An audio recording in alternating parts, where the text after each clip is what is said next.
Hello all, and welcome to Cake Fest, the online series where the asexual community takes on sexual media one film at a time.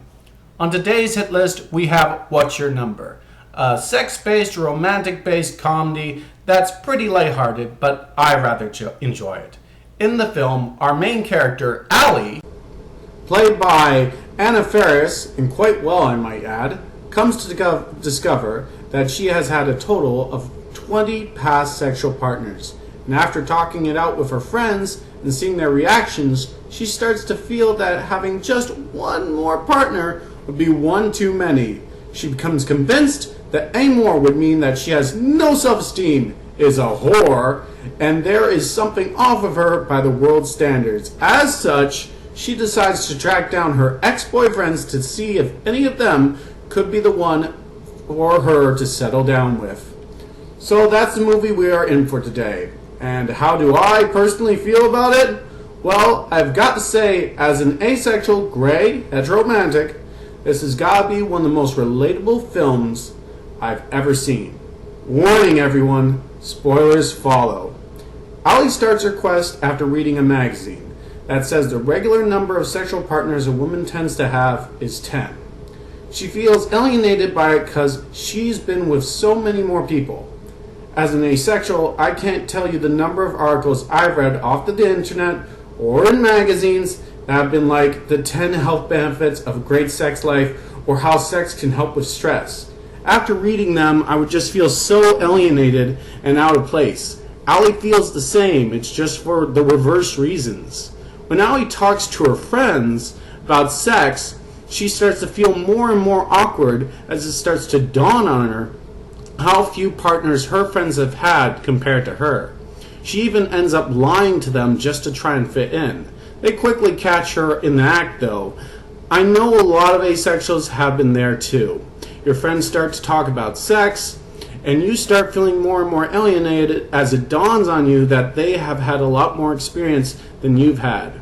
You may have, in the end, even tried to lie to fit in. Once again, Allie goes through the same, just in reverse.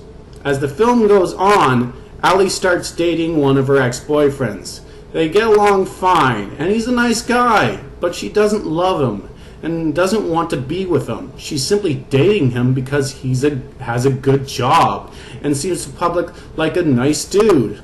She's dating him to fit in. She's dating him to seem normal. She dates him so people won't see her as different. That was me. I've done that. I haven't dated for love. Like, I'm next to aromantic. I barely know what a proper crush even feels like. I tend not to fall in love, but I dated anyways because I thought I was supposed to, because I did it to fit in. There's a scene in the film where she breaks up with one of her exes that she was dating at her sister's wedding, and I can't tell you how much that single scene hits home for me. Throughout the film, Allie gets to know Colin, played by Chris Evans. He also plays the character rather well, who has a very active sex life. He tells her that her idea of saying she can't possibly have more than 20 partners is ridiculous, and she should just accept herself. She ignores his statements, seeing him as just an obstacle in her way to a proper life. But as the film goes on, she starts to fall for him. But far more importantly, she realizes that he's right, and she starts to accept herself for who she is. In the end of the film, she leaves her proper life with one of her ex-boyfriends, who seems like a nice guy, and ends up with Colin. The film does have one glaring flaw, though. I wish it made it more clear that Colin and Allie might not stay together. Colin might indeed be just another sexual fling, or if the film really thought outside of the box, it could have put them in an open relationship. I just think having her accept the fact that she is alright with having multiple sexual partners and then have the film end with her in a monogamous relationship doesn't really show her embracing herself like she should be. She still ends up with one single guy, which kind of goes against the point of the film, and it's kind of dumb. Like, Hollywood just always has to do the Hollywood ending.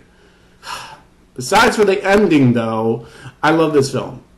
And it's all due to the fact that I just feel like I connect with Ali so much. She's put under so much pressure by society and by the world at large to have just the right amount of sex. You really can't win with that. If you have sex too much, you're a slut. If you don't do it enough, like if you have it too little, you're a prude and a freak. All you can do is stop playing the game and accept what you are. And she does this at the end of the film. And I had to learn how to do that too in my life, you know? So I just found the whole thing extremely relatable. Like, there's just so many scenes where she's just doing stuff to seem normal, and she's just dating to seem normal, and she just wants to fit in. And it just all hit home for me. But besides for all that, the film is wonderfully lighthearted and charming.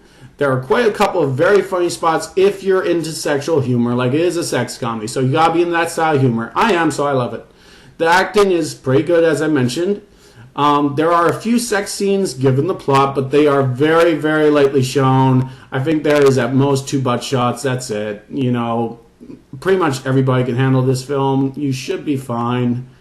So, yeah, it is a very Hollywood movie. It does have its fair share of glitches. Some would even say it's pretty generic and forgettable. But underneath the sex jokes and the predictable love subplot, like, let's just admit, it's a pretty given love subplot. There's an extremely relatable message here about accepting your sexuality and the struggle that might go along with this. And I think that's a really important message for the asexual community to hear sometimes, because some of us have had a hard time accepting our sexuality. So I think it's a really good message for our community, even if it's not the best movie. And I really like it. I really like the movie. So as such, I give it a 9 out of 10. Yeah, I think it's that good. But of course, that's just my take. Maybe I'm reading too much into this. Maybe it's just another dumb sex comedy. What's your thoughts? Let me know. So yeah, that's my thoughts on What's Your Number.